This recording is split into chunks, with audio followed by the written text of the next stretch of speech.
Despite Vladimir Putin's annexation orders, his forces are on the back foot and under severe pressure in the very regions he's been trying to grab.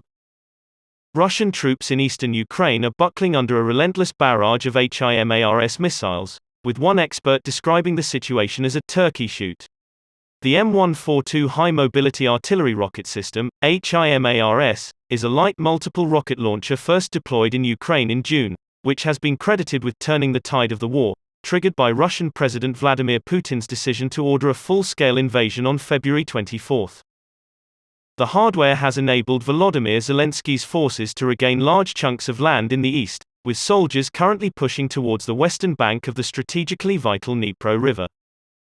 As a result, military Phillips O'Brien, a professor of strategic studies at St Andrews University in Scotland, said the Russian lines in the region were collapsing, as military commanders struggled to coordinate their units.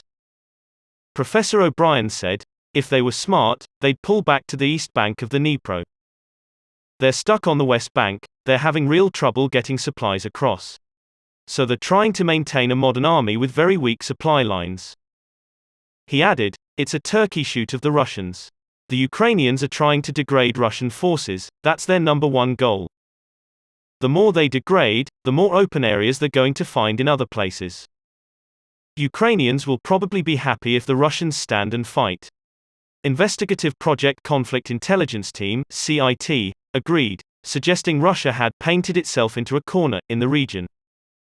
Despite their precarious position, retreat is not an option for Russian forces, especially given today Putin signed a law incorporating Kherson, along with Donetsk, Luhansk, and Zaporizhzhia into a new map published by Russian state news agency RIA included the full territory of the Ukrainian provinces, but some parts were shaded and labeled as being under Ukrainian military control.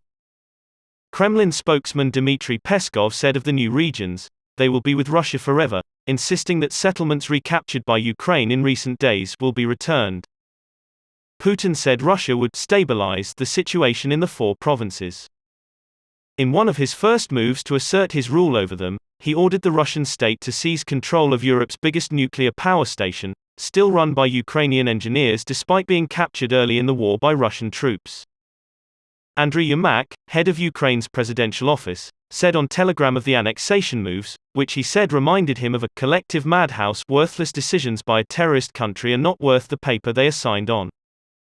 Speaking last night, President Volodymyr Zelensky said, "This week alone, since the Russian pseudo-referendum, dozens of population centers have been liberated. These are in Kherson, Kharkiv, Luhansk and Donetsk regions altogether.